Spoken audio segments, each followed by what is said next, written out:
నమస్కారం అమరావతి న్యూస్ కి స్వాగతం. ఈనాటి వార్తా విశేషాలు. మౌన మునికి కన్నీటి వీడ్కోలు. నిగంబోధ్ ఘాట్లో ముగిసిన అంత్యక్రియలు. భారత మాజీ ప్రధాని ప్రముఖ ఆర్థికవేత్త ఉన్నత విద్యావంతుడు డాక్టర్ మన్మోహన్ సింగ్ అంత్యక్రియలు పూర్తయ్యాయి.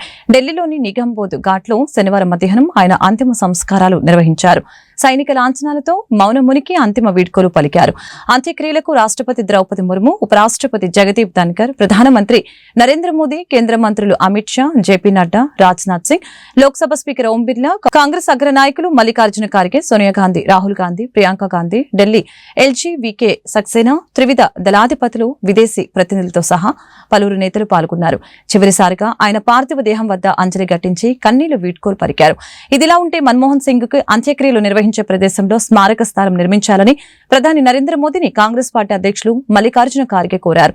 దేశానికి 2 సార్లు ప్రధానిగా సేవలందించిన మన్మోహన్ సింగ్ కి స్మారక స్థలం ఏర్పాటు చేసే విషయంపై శుక్రవారం ఉదయం ప్రధాని మోదీతో ఫోన్లో ఖార్గే మాట్లాడారు. తాజాగా ఈ అంశంపై 2 పేజీల లేఖ రాసిన ఖార్గే, రాజనీతిజ్ఞుడు, మాజీ ప్రధానికులు అంత్యక్రియలు జరిగిన స్థలంలోనే వారి స్మారకాలు నిర్మించిన సంప్రదాయం ఉందని గుర్తు చేశారు. దేశ ప్రజల హృదయాల్లో మన్మోహన్ సింగ్ అత్యంత గౌరవనీయ స్థానం కలిగి ఉన్నారని, ఆయన సేవలో సాధించిన విజయాలు అపూర్వమని కొనియాడారు.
వినాయకుడి ఆలయం పేరుతో ట్రస్ట్ ఏర్పాటు చేసిన రామచంద్రారెడ్డి అనుచరులు నిరంజన్ భక్తుల నుంచి డబ్బులు వసూలు చేసి ఆలయం చుట్టూ ఉన్న భూముల్ని కబ్జా చేశారని చిత్తూరు జిల్లా ఐరాల మండలానికి చెందిన పలువురు ప్రజా వేదికలు ఫిర్యాదు చేశారు. మంగళగిరిలోని టీడీపీ కేంద్ర కార్యాలయానికి పెద్ద సంఖ్యలో తరలి వచ్చిన బాధితుల వద్ద నుంచి గిరిజన సంక్షేమ శాఖ మంత్రి సంధ్యారాణి రుడా చైర్మన్ వెంకటరమణ వినతులను స్వీకరించారు. 30 ఏళ్లుగా తన ఆధీనంలో ఉన్న భూమిని కబ్జా చేయాలని వైసీపీ నేతలు కుట్ర చేస్తున్నారని, అర్ధరాత్రి వచ్చి పంట ధ్వంసం చేస్తున్నారని నెల్లూరు జిల్లా బుచ్చిరెడ్డిపాలెంకి చెందిన వెంకటేశ్వరరెడ్డి ఫిర్యాదు చేశారు. NH-16 విస్తరణలో భూములు కోల్పోయిన తమకి నెలలు గడుస్తున్నా పరిహారం చెల్లించలేదని తెలిపారు. పల్నాడు జిల్లా నడికుడి గ్రామానికి చెందిన రైతులు వాపోయారు. తన భూమిని కబ్జా చేయాలని చూస్తున్న వైసీపీ వాళ్లకు అధికారులు సహకరిస్తున్నారని ఈ సందర్భంగా తెలిపారు. అలాగనే పశ్చిమ గోదావరి జిల్లా వెలగలేరుకు చెందిన భాస్కర్ రెడ్డి ఈ సందర్భంగా మాట్లాడారు. సమస్యలపై సంబంధిత అధికారులతో మాట్లాడి పరిష్కారం దిశగా చర్యలు తీసుకుంటామని నాయకులు హామీ ఇచ్చినట్లు తెలిపారు. జనసేనాని డీసీఎం మన్యం పర్యటనలో నకిలీ ఐపీఎస్ హల్చల్. పర్యటన ఆశాంతం. పవన్ కళ్యాణ్ వెంటే నకిలీ ఐపీఎస్. భద్రతా సిబ్బందితో ఫోటోలకు ఫోజులిచ్చిన కేటుగాడు. వై కేటగిరీ భద్రతలో ఉన్న డిప్యూటీ సీఎం భద్రతా లోపాలపై హోంమంత్రి అనిత ఆగ్రహం వ్యక్తం చేశారు. సమగ్ర విచారణకు ఆదేశాలు జారీ చేశారు. ఇటీవల సాలూరు నియోజకవర్గం పాచిపెంట మండలానికి పర్యటనకు వచ్చిన పవన్ కళ్యాణ్ వచ్చిన సమయంలో ఆయన వెంటనే ఉండి ఐపీఎస్ ఆఫీసర్ గా కలియ తిరిగిన వ్యక్తి. పర్యటన అనంతరం కింది స్థాయి సిబ్బందితో ఫోటోలకు ఫోజులిచ్చిన వ్యక్తి. పర్యటన తర్వాత ఫోటోలు బయటకు రావడంతో ఎంక్వైరీ చేసిన మన్యం జిల్లా పోలీసులు నకిలీ ఐపీఎస్ ఆఫీసర్ అని తేలటంతో నిన్న రాత్రి అదుపులోకి తీసుకున్న విజయనగరం రూరల్ పోలీసులు నకిలీ ఐపీఎస్ గరివిడి మండలానికి చెందిన బలివాడ సూర్యప్రకాష్ అనే వ్యక్తిగా గుర్తించారు. ఘటనపై సీరియస్ అయిన ఉన్నతాధికారులు విచారణ చేపట్టిన పోలీసులు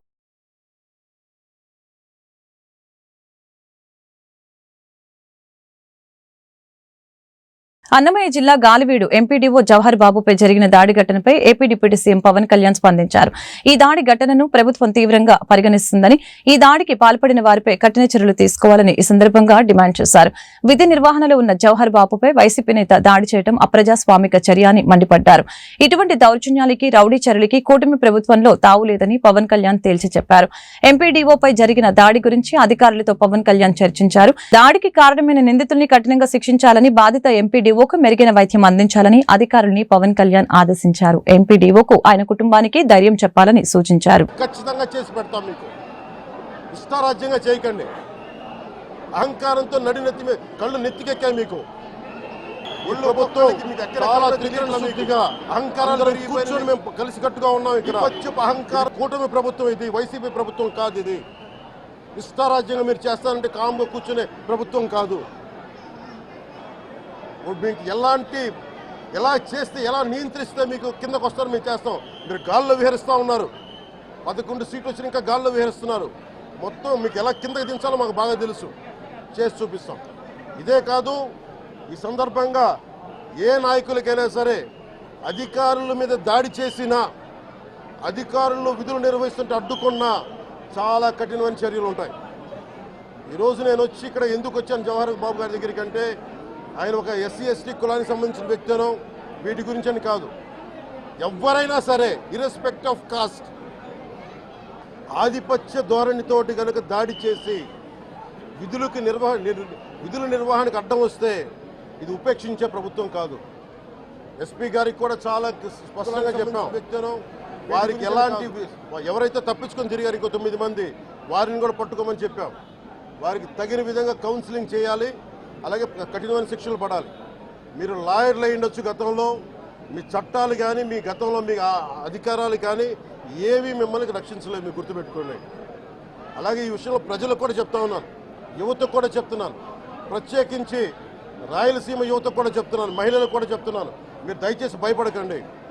ఈరోజు జవహర్ బాబు గారి భార్య భయపడతా ఉన్నారు. మీరు మాట్లాడితే కూర్చొని వాళ్ళ నాయకుడు కూడా మీరు ముందు ఇవి కరెక్ట్ చేయండి, ఇలాంటివి కరెక్ట్ చేయండి, మీ పార్టీ వర్గాలను మీరు నియంత్రించుకోండి. నగరపాలక సంస్థ కౌన్సిల్ సమావేశ మందిరంలో మాజీ ప్రధాని డాక్టర్ మన్మోహన్ సింగ్ మృతికి సంతాప సభ జరిగింది. ఆయన చిత్రపటానికి ఎమ్మెల్యే బూర్ల రామాంజనేయులు, మేయర్ కావటి మనోహర్ నాయుడు పూలమాలలు వేసి ఘనంగా నివాళులర్పించారు. ఈ సందర్భంగా వారు మాట్లాడారు. యావత్ జాతి గర్వించదగ్గ మహోన్నత వ్యక్తి మరణం ఈ దేశానికి తీరని లోటని చెప్పారు. మన్మోహన్ సింగ్ లోని ప్రతిభను చూసిన అప్పటి ప్రధాని పివి నరసింహారావు ఆయనను ఆర్థిక మంత్రిగా నియమించారని గుర్తు చేశారు. దేశ ఆర్థిక వ్యవస్థను గాడిలో పెట్టేందుకు ఆయన ఎంతో కృషి చేశారని ఈ సందర్భంగా తెలిపారు. ప్రపంచ స్థాయిలో భారతదేశ ప్రతిష్టతను పెంచి గొప్ప వ్యక్తి మన్మోహన్ సింగ్ అని మేయర్ తెలిపారు. వివాదరహితునిగా నీతి నిజాయితీలతో దేశ అభివృద్ధి కోసం అహర్నిశలు శ్రమించిన మహనీయులు మన్మోహన్ సింగ్ అని కొనియాడారు. అలాంటి మహనీయునికి భారతరత్న ఇవ్వాలని సూచించారు. కార్యక్రమంలో డిప్యూటీ కమిషనర్ ఓబులేసు, కార్పొరేటర్లు, అధికారులు పాల్గొన్నారు. మాజీ ప్రధాని స్వర్గీయ మన్మోహన్ సింగ్ గారి యొక్క సంతాప సభ కార్యక్రమానికి అధ్యక్ష వహించినటువంటి అసిస్టెంట్ కమిషనర్ గారికి, ఈరోజు భారతదేశం ఒక గొప్ప మహోన్నతమైనటువంటి వ్యక్తిని కోల్పోయింది. ఎందుకంటే ఇందాక పెద్దలందరూ కూడా చెప్పారు, మితభాషి, మృదు స్వభావి, చారిత్రాత్మక నిర్ణయాలు తీసుకోవడంలో దిట్ట, భారతదేశ ఆర్థిక వ్యవస్థ కుదేలవుతున్నటువంటి పరిస్థితిలో ఆర్థిక వ్యవస్థని గాడిలో పెట్టాలన్నటువంటి ఉద్దేశంతో ఆ రోజు పివి నరసింహారావు గారు ఆలోచన చేసి దీనికి ఎవరైతే సూటబుల్ పర్సన్, దేశ ఆర్థిక వ్యవస్థని మెరుగైనటువంటి రీతిలో ముందుకు తీసుకెళ్ళినటువంటి బహుముఖ ప్రజ్ఞాశాలి ఎవరు అని చెప్పేసి ఆ రోజు ఆలోచన చేస్తే, అప్పుడు అందరూ కూడా పెద్దలందరూ కూడా చెప్పడం కూడా జరిగింది. ఆ రోజు మన్మోహన్ సింగ్ గారు అయితేనే కరెక్ట్ అని చెప్పేసి, అప్పటికే ఆయన రిజర్వ్ బ్యాంక్ గవర్నర్గా కూడా పనిచేస్తున్నటువంటి పరిస్థితి. మరి ఎక్కడో ఒక సామాన్య మధ్యతరగతి కుటుంబంలో పుట్టి 1932వ సంవత్సరంలో దేశ విభజనలో మరి భారతదేశానికి వలస వచ్చి ఉన్నతమైనటువంటి విద్యలు అభ్యసించి తనకంటూ ఒక ప్రత్యేకమైనటువంటి, అదేవిధంగా వేదిక మీద ఉన్నటువంటి పెద్దలు, ఈ కార్యక్రమానికి హాజరైనటువంటి స్నేహితులు అందరికీ కూడా, పాత్రికేయులకు కూడా ప్రత్యేకమైనటువంటి నమస్కారాలు. ఈరోజు యావత్ జాతి గర్వించదగినటువంటి ఒక మహోన్నతిని మరి మరణం మన దేశానికి తీరని లోటుగా మనం చెప్పుకోవచ్చు. ఎందుకంటే ఆయనకు రాజకీయాలకు అతీతంగా ఆయన యొక్క ఔన్నత్యాన్ని, ఆయన యొక్క ప్రజ్ఞను, ఆయన యొక్క కాంట్రిబ్యూషన్ని ఈ దేశం ఎప్పుడు కూడా మరవదు. మన్మోహన్ సింగ్ అంటేనే ఒక మృదు భాషి, మరి ఆయన చాలా సౌమ్యుడు అనేటువంటిది ఒక కోణం అయితే, మరొక కోణంలో ఆయన చాలా గట్టివాడు, అనుకున్నది సాధించగలిగినటువంటి దిట్ట అన్నటువంటి విషయాన్ని కూడా మనం మరవరాదు. మరి ఆయన కేవలం 40-42 సంవత్సరాల వయసులోనే ఒక దేశానికి ఆర్థిక శాఖ మంత్రి, మరి ఆయన మీ ఎన్నికల్లో నిలబడి రాలే.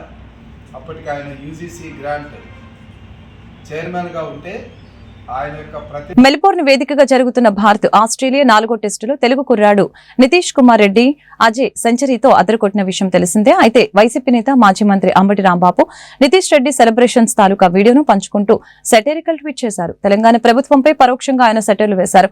ప్రపంచాన్ని ప్రభావితం చేసిన పుష్ప హీరోను వేధిస్తూ తెలుగు సినిమాని అంతర్జాతీయ స్థాయికి తీసుకువెళ్లానంటే నమ్మేదెలా అబ్బా అని ఆయన ట్వీట్ చేశారు. ఇటీవల తెలంగాణలో జరిగిన పరిణామాలపైన ఆయన వ్యంగ్యంగా ఈ ట్వీట్ చేశారని పలువురు కామెంట్లు చేస్తున్నారు. గుంటూరు ఇన్నర్ రింగ్ రోడ్ లో వన్ లైఫ్ ఫిట్నెస్ సెంటర్ ప్రారంభోత్సవం ఘనంగా జరిగింది. ప్రతిపాడు ఎమ్మెల్యే బూర్ల రామాంజనేయులు ముఖ్య అతిథిగా హాజరై ఫిట్నెస్ సెంటర్ ను ప్రారంభించారు. కార్యక్రమంలో జిమ్ నిర్వాహకులు సాయి కిరణ్, వాసు తదితరులు పాల్గొన్నారు. ప్రస్తుత తరుణంలో ప్రతి ఒక్కరు కూడా మానసిక ఒత్తిడికి గురవుతున్నారని ఈ సందర్భంగా ఎమ్మెల్యే తెలిపారు. అలాంటి వారికి వ్యాయామం ఎంతగానో అవసరమని చెప్పారు. ఈ నేపథ్యంలో అత్యాధునిక సౌకర్యాలతో వన్ లైఫ్ జిమ్ ఏర్పాటు చేయడం ఆనందంగా ఉందని అన్నారు. అదేవిధంగా ఫిట్నెస్ సెంటర్ నిర్వాహకులు సాయి కిరణ్ మాట్లాడారు. అత్యాధునిక పరికరాలతో జిమ్ ఏర్పాటు చేయడం జరిగిందని చెప్పారు. అందుబాటు ధరలో సేవలు అందిస్తామని అన్నారు. గుంటూరు మహానగరంలో రెడ్డిపాలెం ఏరియాలో వన్ లైఫ్ ఫిట్నెస్ సెంటర్, మరి జిమ్ అనేటువంటి ఒక అద్భుతమైనటువంటి కేంద్రం ఇది. నేను కూడా చాలా జిమ్లు చూశాను, కానీ ఇంత లేటెస్ట్ మిషనరీతో జిమ్ ఏర్పాటు చేయడం అనేటువంటిది మరి సాయి కిరణ్కే చెల్లుబాటు అవుతుంది. మరి సాయి కిరణ్ కూడా స్వతహాగా జిమ్ ప్రాక్టీస్ చేసినటువంటి ఒక బాడీ ఫిట్నెస్ ఉన్నటువంటి ఒక యువకుడు. తప్పకుండా ఈరోజు ప్రతి యువకుడు యువతి కూడా బాడీ ఫిట్నెస్ కోరుతున్నారు కాబట్టి మరి బాడీ ఫిట్నెస్కి సంబంధించి ఈ జిమ్ తప్పకుండా ఉపయోగపడుతుంది. సో ఈ జిమ్లో మన యువకులు కూడా చేరి వాళ్ళు కూడా బాడీ ఫిట్నెస్ పొంది ఆరోగ్యంగా ఉండాలని నేను ఆకాంక్షిస్తున్నాను. ఈ ఫిట్నెస్ సెంటర్ 3 పువ్వులు 6 కాయలుగా రోజు రోజుకి అభివృద్ధి చెందాలని మనసారా కోరుకుంటున్నాను. సాయి కిరణ్ని నేను అభినందిస్తున్నాను. వాళ్ళ అమ్మా నాన్నని నేను ఒక రకంగా చెప్పాలంటే వాళ్ళని కూడా అభినందిస్తున్నాను. నేను నూతనంగా జిమ్ ప్రారంభం చేశాను. మన జిమ్ నేమ్ వచ్చేసరికి వన్ లైఫ్ ఫిట్నెస్ జిమ్. నేను inner ring road phase 2 Kanakadurgamma temple ఆపోజిట్లో, టైటానిక్ క్యాంపస్ ఎంట్రన్స్లో కనకదుర్గమ్మ టెంపుల్ ఆపోజిట్లో మన వన్ లైఫ్ ఫిట్నెస్ జిమ్ని ఈ రోజున నేను నూతనంగా ప్రారంభం చేశాను. అలాగే ప్రతి ఒక్క జిమ్ముల మీద మన జిమ్ ఎక్విప్మెంట్స్ చాలా నూతనంగా ఆధునికమైన ఎక్విప్మెంట్స్ చాలా తక్కువ ప్రైజెస్తో నేను రన్ చేస్తున్నాను. అన్ని జిమ్ముల మీద మన ఎవ్రీ మంత్ చాలా తక్కువ ప్రైజెస్, ఎవ్రీ ఇయర్ చాలా తక్కువ ప్రైజెస్. అండ్ అదిగాక ప్రతి పర్సన్ని నేను చాలా కేర్గా తీసుకుంటాను. మన జిమ్ టైమింగ్స్ వచ్చేసరికి మార్నింగ్ 5:30 టు ఈవినింగ్ 9:30 వరకు, మధ్యలో బ్రేక్ అనేది ఏమి ఉండదు. అన్ని జిమ్స్ వచ్చేసరికి మన జిమ్ లాగా టైమింగ్స్ ఉండవు. మార్నింగ్ 5:30 టు 9:30, ఈవినింగ్ 5:30 టు 9:30 ఉంటాయి. మంది మార్నింగ్ 5:30 నుంచి ఈవినింగ్ 9:30 వరకు కంటిన్యూస్గా ఉంటుంది. ప్రతి పర్సన్కి నేను ఖచ్చితంగా కేర్ తీసుకొని ఈ జిమ్ని రన్ చేస్తాను. అందరూ రావాల్సిందిగా కోరుకుంటున్నాను. Unisex, men and women's. Offers నేను ఎట్లా చెప్పాలి, న్యూ ఇయర్ ఆఫర్స్ అవన్నీ ఓపెనింగ్ ఆఫర్స్ అందరూ ఒకసారి విజిట్ అయితే కనుక నేను ఆ ఆఫర్స్ అనేది నేను చెప్తాను. స్వర్గీయ దేశ మాజీ ప్రధాని మన్మోహన్ సింగ్ సంస్కరణ సభ కార్యక్రమం ఈ రోజు గుంటూరు జిల్లా కాంగ్రెస్ పార్టీ కార్యాలయంలో జరిగింది. కార్యక్రమంలో మాజీ మంత్రి వర్యులు డొక్కా మాణిక్యవర ప్రసాద్, స్పోక్స్ పర్సన్ మస్తాన్ వలీ, మాజీ ఎమ్మెల్యే లింగంశెట్టి ఈశ్వరరావు, రాష్ట్ర కాంగ్రెస్ పార్టీ ప్రధాన కార్యదర్శి బాపట్ల జిల్లా ఇన్ఛార్జి గడ్డంపాల్ విజయ్ కుమార్, రాష్ట్ర కాంగ్రెస్ ఉపాధ్యక్షులు కోరివి వినయ్ కుమార్, యూత్ కాంగ్రెస్ నాయకులు పాలపాటి అనిల్, జిల్లా కార్యదర్శి మరియు ఆఫీస్ ఇన్ఛార్జి అడ్మిన్ బిల్లా సునీల్, సీనియర్ నాయకులు షేక్ సుబాని, మహిళా నాయకులు ముస్కాన్ తదితరులు పాల్గొన్నారు. ప్రముఖ ఆర్థికవేత్త, మాజీ ప్రధాని, పద్మవిభూషణ్ అవార్డు గ్రహీత, భారతదేశ ప్రజానికానికి పాలకులంటే ఈ విధంగా ఉండాలని చూపించినటువంటి గొప్ప మేధావి డాక్టర్ మన్మోహన్ సింగ్ గారు లేరు అనేటటువంటి వార్తతో బాధాకరమైనటువంటి వార్త. ఇవాళ ఈ దేశానికి ప్రధానమంత్రిగా వచ్చేటప్పటికి రోజుల్లో పూర్తిగా ఆర్థిక ఇబ్బందుల్లో ఉన్నటువంటి పరిస్థితి.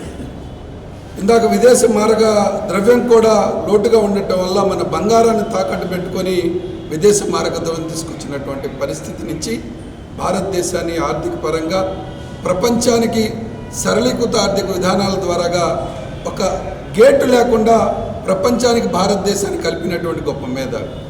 దానివల్ల ఇవాళ ప్రపంచంలో భారతదేశం నుంచి కూడా గొప్ప గొప్ప ధనవంతులు, గొప్ప గొప్ప వ్యాపారాలు ప్రతి దేశంలో కూడా ఉద్యోగరీత్యా, వ్యాపార రీత్యా ప్రపంచవ్యాప్తంగా ఒక అనుసంధానం ఏర్పాటు చేసినటువంటి గొప్ప మేధావి. ఆయన పార్టీ పరంగా కూడా ఒక కవచంలాగా పార్టీ అంబేద్కర్ వాదం, బాపూజీ వాదం, రాజ్యాంగాన్ని కాపాడటంలో ప్రముఖ పాత్ర పోషించినటువంటి గొప్ప మేధావి. ఇవాళ చూస్తూ ఉంటే కళ్ళుండి చూడలేకుండా ఉన్నారు, చెవులుండి ఎల్లబడలేపడుతూ ఉన్నారు. ఆయన ఈ రాజ్యాంగాన్ని బలహీనపరుస్తూ ఉన్నారు, అంబేద్కర్ని అవహేళన చేస్తూ ఉన్నారు. ప్రత్యేకించి మన ఆంధ్ర రాష్ట్రానికి ఆ రోజున ఉమ్మడి ఆంధ్ర రాష్ట్రంగా ఉంటే ఒక స్వర్ణయుగం. ఈ రాష్ట్రానికి కావాల్సినటువంటి, ఈ రాష్ట్రం నుంచి వలసవాదం పోతూ ఉంటే కాపాడటం కోసం గ్రామీణ ఉపాధి హామీ పథకం, ప్రతి మనిషికి ఆర్థికంగా వెసులుబాటు కల్పించాలని చెప్పి గ్రామీణ ఉపాధి హామీ పథకం ద్వారాగా తన పని తాను చేసుకుంటూ ప్రభుత్వం నుంచి 200 రూపాయల నుంచి 400 రూపాయలు జీతం రూపంలో ఇచ్చేటటువంటి పరిస్థితి చేపట్టి ఒక ముందు చూపు ఆలోచన చేసినటువంటి నాయకుడు. ఇవాళ పోలవరానికి కానీ, ప్రత్యేక హోదా కానీ, స్టీల్ ప్లాంట్ కానీ, దీనికి కావాల్సినటువంటి రూపకల్పనలో చట్టంలో పెట్టినటువంటి గొప్ప మేధావి. ఇవాళ చూడండి, తీసుకెళ్ళి 10 సంవత్సరాల్లో ఈ రాష్ట్రాన్ని అప్పులమయం చేశారు తప్ప ఆయన చూపించిన, ఆయన చట్టబద్ధత చేపించినటువంటి దాన్ని ఒక్కటి కూడా చేయలేనటువంటి దౌర్భాగ్య పరిస్థితిలో ఉన్నారు. అందుకోసమే నేను ఈ రాష్ట్ర ప్రజలను కోరుకుంటా ఉన్నాను, ఆయన ఏదైతే చట్టంలో పెట్టాడో, ఆయన ఏదైతే ఈ రాష్ట్రాన్ని ఆశించాడో ఆ ఆశయాలకు అనుగుణంగా లేదు. మీరు మేల్కొని బాబాసాహెబ్ అంబేద్కర్ వాదాన్ని, రాజ్యాంగాన్ని రక్షించుకోవడానికి మరి బాపూజీ గారి కన్న కళల్ని సఫలీకృతం చేసే విధంగా ఒక కంప్లీట్ మ్యాన్, ఒక మనిషి పుట్టుకకు ఒక కారణం ఉంటుందని చెప్పని పూర్తిగా దాని నిర్వచనాన్ని చూపించినటువంటి ఒక గొప్ప మహోన్నత వ్యక్తి మన్మోహన్ సింగ్ గారు ఈ రోజున మన మధ్య లేకపోవటం చాలా చింతింపదగిన విషయం. ఒక పరిపూర్ణమైన వ్యక్తి తాను సాధించాలనుకునే విజయాలని 100% సక్సెస్ఫుల్గా ముగించి కాంగ్రెస్ ప్రభుత్వాన్ని పేదల ప్రభుత్వంగా, కాంగ్రెస్ పార్టీని బడుగు బలహీన వర్గాలకు అండగా నిలబడే పార్టీగా ఈ దేశంలో ఉన్న గుర్తింపుతో పాటు అదనపు గుర్తింపుని కలిగించినటువంటి ఒక మహోన్నత వ్యక్తి మన్మోహన్ సింగ్ గారికి మరి వారి సంస్కరణలు చూసుకుంటూ ఉంటే ఇప్పుడు పెద్దలందరూ చెప్తానే ఉన్నారు. ఇలా మాట్లాడుకుంటూ పోతే అనేక రకాల అంశాల్లో ఏదైతే ముఖ్యంగా ఈ దేశంలో పేదరికం ఉంది, మరి పనులు లేక ఇబ్బంది పడుతూ ఉన్నారు, కనీస పనిని వాళ్ళకు కల్పించి కనీస వేతనాన్ని వారికి అందించాలని చెప్పని ఈ దేశంలో ఒక మహోన్నత జాతీయ గ్రామీణ ఉపాధి హామీ పథకాన్ని తీసుకొచ్చి దాన్ని గల్లీ స్థాయికి కూడా, అంటే కింద లెవెల్కి కూడా పంపించగలిగినటువంటి ఒక గొప్ప ప్రధాని మన్మోహన్ సింగ్ గారు. మరి ఇలా మాట్లాడుకుంటూ పోతే చాలా సందర్భాలు, చాలా అంశాలు ఉన్నాయి వారి గురించి చర్చించాలంటే. మరి ముఖ్యంగా చూసుకుంటూ ఉంటే ప్రతిపక్షాలు ఎన్ని మాట్లాడినా కూడా వారి పనిని కంప్లీట్ చేసి పక్కకు వచ్చారే తప్ప ఎటువంటి రాజకీయ శత్రుత్వం లేకుండా అందరినీ కలుపుకొని పోయినటువంటి ఒక విద్యుత్ ఛార్జీలు కూటమి ప్రభుత్వం పెంచిందని వైఎస్ఆర్ కాంగ్రెస్ పార్టీ నాయకులు గత 2 రోజులుగా దుష్ప్రచారం చేస్తున్నారని జిల్లా అధ్యక్షులు తెనాలి శ్రావణ్ కుమార్ పేర్కొన్నారు. గుంటూరు జిల్లా తెలుగుదేశం పార్టీ కార్యాలయంలో ఏర్పాటు చేసిన మీడియా సమావేశంలో ఎమ్మెల్యే మాట్లాడారు. 2014 రాష్ట్రం ఏర్పడి నాటికి విద్యుత్ రంగం సంక్షోభంలో ఉందని చెప్పారు. చంద్రబాబు నాయుడు అధికారంలోకి రాగానే పలు సంస్కరణలు తీసుకువచ్చి నిరంతరాయంగా విద్యుత్ సరఫరా చేయించారని చెప్పారు. 2019 నాటికి రాష్ట్రంలో మిగులు విద్యుత్ ఉందని తెలియజేశారు. 1,29,000 కోట్లు విద్యుత్ భారం వినియోగదారులపై పడిందని చెప్పారు. ఆదాని గ్రూప్ తో కరెంటు ఒప్పందం చేసుకున్న దాని వలన యూనిట్ ₹2.49 పడుతుందని చెప్పారు. కానీ ఆదాని గ్రూప్ ఆంధ్రప్రదేశ్ కి విద్యుత్ సప్లై చేసే పరిస్థితిలో లేదని అన్నారు. పోలవరం ప్రాజెక్టు పూర్తయితే కొన్ని వేల మెగావాట్ల విద్యుత్ రాష్ట్రానికి దక్కుతుందని అన్నారు. పవర్ పర్చేస్ లో ఉన్న అగ్రిమెంట్ ప్రకారం విద్యుత్ సప్లై చేయకపోయినా డబ్బులు చెల్లించాల్సి వచ్చిందని అన్నారు. గత 2 రోజులుగా రాష్ట్ర వ్యాప్తంగా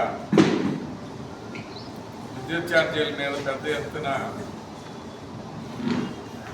దుష్ప్రచారం జరుగుతూ ఉంది. దీని పూర్వపరాలు మనం అర్థం చేసుకోవాలంటే 2014-19 కాలంలో రాష్ట్ర విభజన జరిగిన సందర్భంగా ఆంధ్రప్రదేశ్ రాష్ట్రం